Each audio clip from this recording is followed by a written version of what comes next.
What is the meaning of life? Why are we here?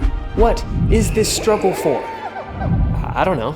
And I'm guessing you probably feel the same way if you clicked this video. So today, I thought we'd ask my favorite search engine and source of all my knowledge, one of life's toughest questions to finally get some answers. Let's do this.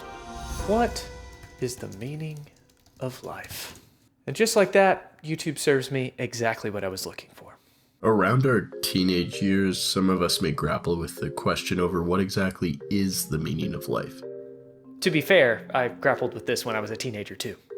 How then can we eliminate the existential void? How can we eliminate that strange moment at 10:43 a.m. on a Saturday where you're lying in your bed staring at the ceiling, paralyzed by a sense of absolute dread and self-doubt, unable to determine what you should do that day, and then asking yourself why you should even do anything at all with your debt and divorce looming, and now your neighbor has started mowing his lawn and you want to drive a spike into his chest, but you then realize that he too is just another pitiful and weak creature cast unto this earth without his consent. What is the meaning of all of this? What is the meaning of life? Maybe you should see a therapist. Get out of my head! Thankfully, I don't need therapy because our boy Sisyphus has taken a crack at answering this tough question. The video goes on to talk about psychologist Viktor Frankl and his book, Man's Search for Meaning, something I might have read if it wasn't assigned to me in school. Frankl writes about his experience in multiple concentration camps, including Auschwitz, and it was through that experience of peak human suffering that Frankl made a discovery. The experiences of camp life show that man does have a choice of action.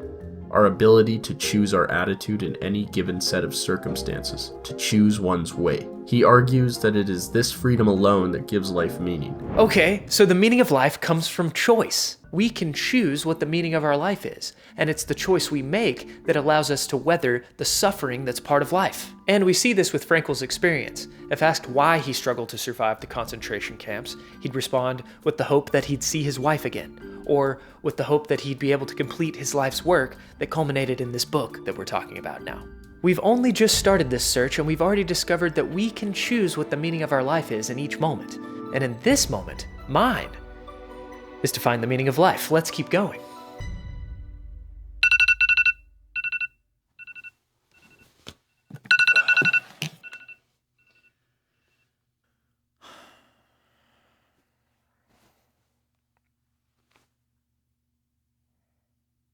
What is the meaning of life? You can find it with choice. What do you mean? You can choose what to make your life about in each moment. Since you're questioning it now, why not choose to make it about searching for the meaning of life? Then in that moment, you've given your life purpose. It's to search for the meaning of it. Does that make sense? No, not really. Shut up! So we have the free will to choose our meaning in life. Let's learn more about that. Free will, meaning of life. Okay, we don't have free will?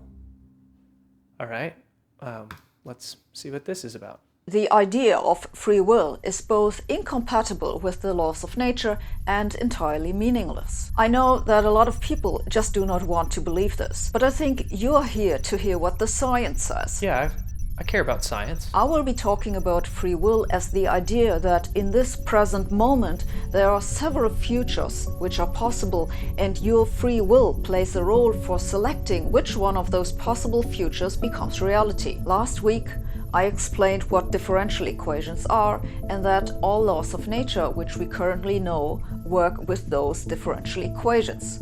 These laws have the common property that if you have an initial condition at one moment in time, then you can calculate what happens at any other moment in time from those initial conditions. This means in a nutshell that the whole story of the universe in every single detail was determined already at the Big Bang. These deterministic laws of nature apply to you and your brain because you are made of particles, and what happens with you is a consequence of what happens with those particles. Okay, so we don't choose to the meaning of life because we don't actually have a choice at all. It's all predetermined. We have the illusion of choice. You know what? I'm getting a little confused here. I think we're in the weeds. Why don't we watch some shorts on the topic and see if we can, get somewhere quicker, learn something a little bit faster.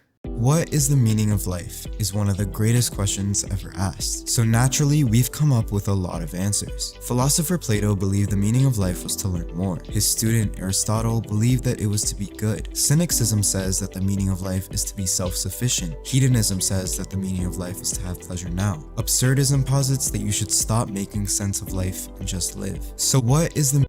Okay, so a lot of people think a lot of different things about the meaning of life. That was unhelpful? We're built for romance and adventure, not for comfort. And so you're going to find the meaning of your life in adventure. And if you have an adversary voluntarily accepted, you've got yourself an adventure. And, you know, if it's a pretty big adversary, well, then maybe you'll grow the hell up and get tougher while you fight it. You could also imagine that you don't have anything better to do than what's right. And you know that, and the reason you know that in part, because when you don't do what's right, your conscience tortures you. And that pesky little thing, and it won't go away, and that's pretty weird. Like, what's that about? Why can't you just give it a slap and, you know, keep wandering on your merry way? And the answer is, well, that isn't how reality is constituted. Man, when people are talking about this stuff, it kind of feels like, I don't know, it's dust in the wind. There's no substance here. What? Adventure? Like what? This whole territory is so flighty. It's ethereal. It's like a ghost. There's construction sounds outside. It's like that. It's neither here nor there. It's in the ether of the sound environment in my room. What if there is no purpose? And there is no purpose. Life is a purpose unto itself. There's no purpose. This question comes up because you have not tasted the grandeur of life. How do I taste the grandeur of life? Because you have not realized the immensity of what it means to be human. But that's what I'm trying to find. What is the immensity of what it is to be human? What's the meaning of this? It's too fantastic. It's stupendous. Why would you ask why? Why would I ask why? I ask why because I want a good reason to persist. I want to know why I'm doing things. Why are we getting up and doing this every day? That's why. Because the existential void is a dark spot and I want out. What is the meaning of life? Stop thinking so much about life. Life is made out of actions because it's not gonna fly around somewhere and by luck you're gonna grab it. You find something and give meaning to it, something you like to spend your time with, something that gives you purpose, then no need to wait for the sense of life to come.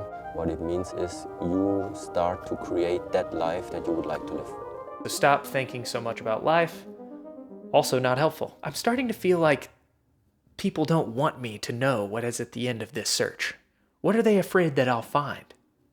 What is the purpose of life? Why have we been given life? I think we're here to struggle and to learn. I don't think we're here to be happy. You were happy your entire childhood. That's your happy days. You're allowed to be happy as a kid. It's all over now, right? You're a man. You have responsibilities. I think we're here to provide, protect, and we're also here to do important things. Okay, provide, protect, do important things. Feels like we're getting somewhere. Who is this? Tate? Okay. I don't see anyone who's chasing happiness. I think that's a very feminine frame. I understand why some women just want to be happy. Girls just want to have fun. Fine. But you're a man, right? And if you're I'm a man. It's absolutely an utterly different experience of life. I think we're here to struggle. I think we're here to endure pain. I think we're here to just see how hard we are to kill. I'm a man! I don't want to be happy. I don't give a shit. You want to be happy? What a pussy. I want to suffer. Throw it all at me. I will not be defeated. I have too much important shit to do. Okay, so wanting to be happy and have fun is feminine. I mean, like Sheryl Crow said, girls just want to have fun, but I'm a man, so I'm here to suffer for the important things we're called to do. All right, Tate, so what are these important things? This guy seems to have some answers. Let's check him out. Andrew Tate, important things. What's like your advice to a guy who's whatever, he could be coming out of university or in his 30s, but he's like looking for a little direction. How do you start off, get centered to become successful, you know, get money, get bitches? Like what would you tell them? I can answer that question in so many different ways. There's like 10 different answers I can give. But I think truthfully in the world we're living in now, you need to find a way to some degree to escape the matrix. Escape the matrix. What does that mean? And when I talk about the Matrix, it primarily applies to men because men are the backbone of the slave force. We always have been and always will be. And unfortunately now, if you're a law-abiding man inside the Matrix, your future and the life that is laid out for you is nothing but depressing. You're going to go to school, you're going to get in debt, you're going to get a job, you're going to get a wife, divorce is coming, you're going to lose the house eventually, your job's shit, inflation's outpacing your wages, you're going to work, no one's going to appreciate it, now you're old and your life's over. The system is absolutely broken, it's designed to oppress, and that the majority of people who stick to the rules are going to lose. You can no longer obey the law. And I'm not saying you have to break the law, but you need to find a way to do what the elites do, which is bend the law. Yeah. You can no longer sit there and go, I'm just going to follow the rules and it's going to be okay. No, it isn't. And if you're a man, it's your job to find a way to not be sticking to those rules enough to escape the Matrix and become free. Okay, so we're called to escape the system, or the Matrix. It's true. It's difficult to look at the game and feel that it's not rigged. Corporations and billionaires are able to make obscene, mind-bending amounts of money, all while paying less in taxes than you and I. They're able to lobby and contribute money to the political process in a way that bends the outcome of our elections, giving us two horrible options to vote for, both of which ensure the system stays exactly as it is. We're told to go to school so that we can rack up insane amounts of debt, all so that we can get an entry-level job that ChatGPT will be replacing in a matter of months. And it seems like all the jobs available involve making or shilling things to people that they don't need, that we're destroying the planet to produce, while their consumption makes people sick, physically and mentally. Finally, someone is saying the things I've been feeling in my heart. Tate, tell me more.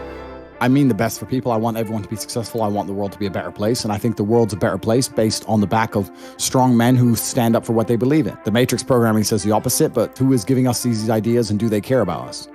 If you look at history, the only times things were peaceful and nice is when strong men stood up with their swords and said, no, this is mine and this works this way and no one's going to come fuck with it. That is the most basic imperative of the masculine frame, which has been destroyed in real time. They are trying to convince you that you should act how you feel. You should show more of your feelings. If you feel this way, you should show it. If you want to cry, cry. What I'm saying is the reason they're trying to bring out emotionality in you is because most of the time you don't feel like doing the things you're supposed to do. But the true masculine frame throughout history was doing the things they didn't want to do, but they knew they had to do because they had honor and duty. That's what honor and duty means. Do you think the men on the Titanic wanted to stay on the fucking Titanic? No, we're men. We have to stay. We're scared, but we must. This is masculine duty. That could fix a lot, but nobody seems to want to do it because they're too busy being distracted by the Matrix. The first big money I ever made in my life, I first became a multimillionaire by running a webcam studio. So I had beautiful women sitting on computers talking to guys on webcams. And I'm fucking all these 16-year-old women or 18-year-old women, whatever the law is in America. 18? I don't know what kind of bitch-ass dude is letting his chicks go to the club with her friends without him. No, you stay in the house. You don't go nowhere. No restaurants, no clubs, nothing. Oh, you cheated. It's bang out the machete, boom in her face, and grip her up by the neck. Shut up, bitch! I think that might be enough videos for today. Okay, so what have we learned? It turns out this search for meaning can lead us to dangerous places if we're not careful, and we need to be skeptical of people who act as though they have it all figured out, because they don't. At best, they can know the meaning of life for themselves, because as the first video we watched mentioned, and I think it gets closest to the truth, we choose the meaning of life for ourselves. And even if those choices we make end up being predetermined and a kind of illusion, there's no way to avoid the experience of making those decisions. So how do you decide what life's about? How do you choose the meaning? Again, that's up to you. For me, I'm trying on living as Viktor Frankl proposed, and looking at each moment to see what I can take responsibility for. What can I make a little bit better? What darkness can I light up? And how can I enjoy the process of doing that? And right now, that looks like making a video on the meaning of life to help someone who might be staring into the existential void. So, do you feel better?